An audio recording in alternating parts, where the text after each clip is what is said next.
The Lord sent Nathan. Wow. The Lord sent me a Nathan. He's not a prophet, I don't think, but God has used him in this way in my life, oftentimes.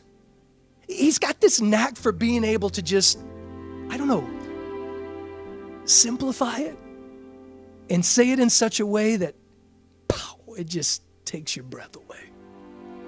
I've shared this with you before. I'll just throw this out real quick. We were in a hurry, but I can remember one time I was complaining about somebody at the house. By the way, I'm talking about Miles. For those of you who don't know, his name is Nathan. His first name's Nathan. His middle name is Miles. We call him Miles. He walks up to me and he says, "Dad, did you tell them when they did good?" I'm like, "No." "Well, you complained when they did bad. Why didn't you tell them when they did good?" Go to your room. No, I'm just kidding. but right, profound, right? I mean, so simple.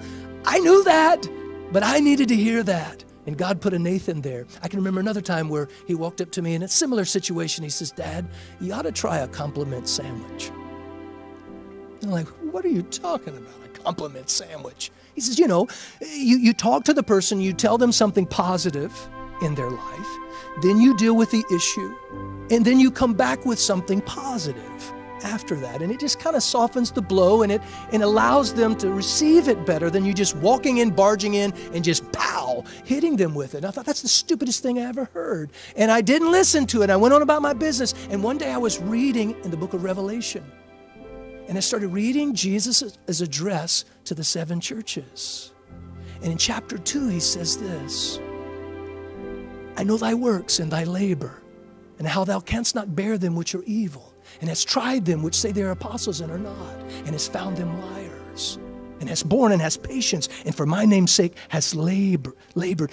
Nevertheless, I have somewhat against thee. Thou hast left thy first love. Remember from whence thou art fallen, and repent and do the first works, or else I will come and remove thy candlestick out of his place, except thou repent. But this thou hast, that thou hatest the deeds of the Nicolaitans, which I also hate." And then he goes on, "He that hath an ear, let him hear." And it hit me. Pow.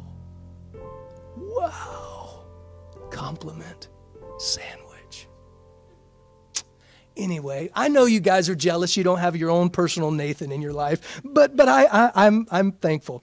The Lord sent Nathan to David.